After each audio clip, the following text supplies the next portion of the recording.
My name is Colleen Phelan, and I'm an advocate at the Pima County Attorney's Office. I specialize in the Special Victims Unit, which is exactly like you imagine on TV.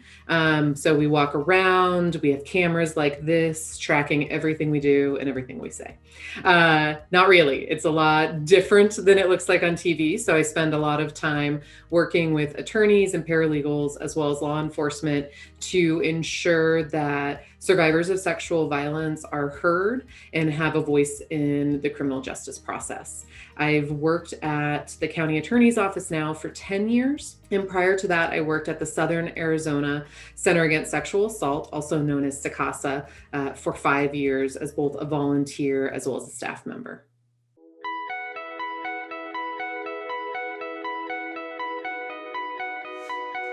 Sexual Assault Awareness Month is so important for not only our community, but for the entire United States.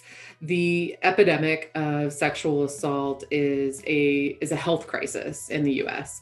The long-term impacts of sexual violence, including the silence that oftentimes goes along with it, is critical for us to address. So April being Sexual Assault Awareness Month is huge because it's the one time of the year where really, I think all of us advocates want to inundate everyone with all of the information we work within every day. And with the awareness that comes with sexual assault, one of the things we are hoping will happen is that people will be able to find supports that are helpful for them, as well as if they are interested in learning how to help, we've got opportunities for that as well. With Sexual Assault Awareness Month, there's a few different activities that are included. So one of them is Denim Day, which this year is on April 28th. And Denim Day started in the 90s out of an Italian Supreme Court decision that essentially said a woman couldn't be sexually assaulted if she was wearing jeans. And so the defendant in this case had been found guilty at trial. The case went all the way up to the Italian Supreme Court, and they overruled the trial judge. This really highlights the number of myths that are involved with sexual violence. Everything from what a woman wears will cause her to be sexually assaulted, or the idea that only women are sexually assaulted. The statistics around sexual violence and how it impacts members of our community are pretty dire. So we have seen improvements over the last 20 to 30 years, but this number of people who are still impacted is substantial. So we look at 1 in 6 men and women impacted, 1 in 2 gender non-conforming individuals. And then if we break it down even further and look at different parts of our population, we know that certain age groups are at higher risk, but no age group is at zero risk. The other thing that is so critical about folks understanding about sexual assault awareness is that the number one risk factor for being sexually assaulted is having experienced sexual violence before. And the more we talk about it and the more that we encourage healing and sharing, the more we will help people get back those boundaries and recover some sense of safety as they move through our community. And every member of our community should feel safe.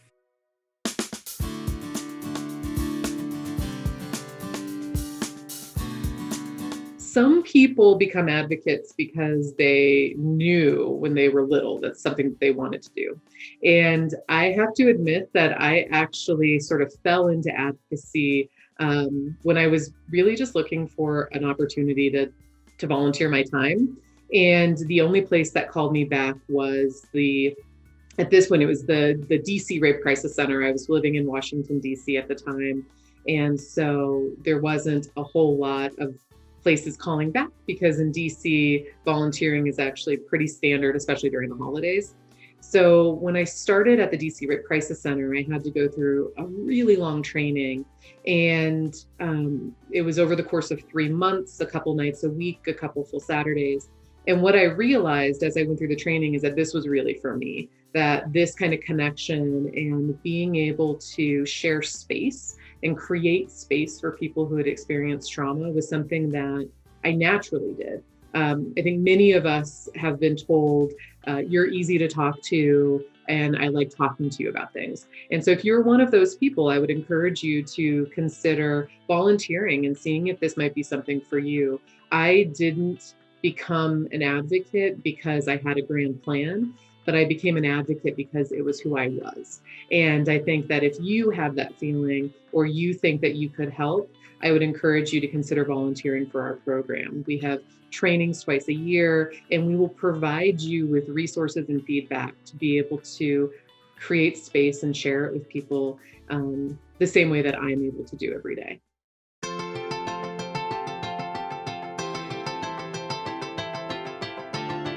If you're interested in becoming a volunteer, the easiest way to get more information is giving us a call at 724-5525 and speaking to our volunteer coordinators.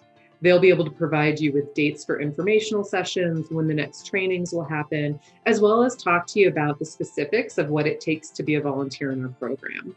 If you have the interest of providing support to people who've experienced crisis and trauma in our community, this is a wonderful way to start learning and to start participating in that process. We have volunteers who not only go to court and provide support in that setting, but also on scene during or immediately following crimes that have occurred in our community. So there's a lot of opportunity to provide support and help and create that space to share healing within our community.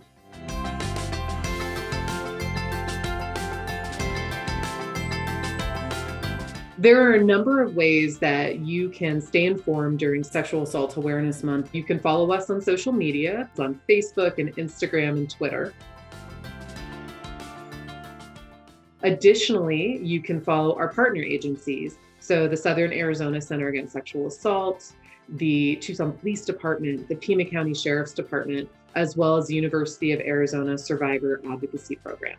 And so I would encourage you to check all of those out. You can find them at www.secasa.org/TUCSAM, which is what we're calling Tucson Sexual Assault Awareness Month. So that's TUCSAAM. And that is also the hashtag that you can follow if you want to see what's happening and information that is going to be coming out each week.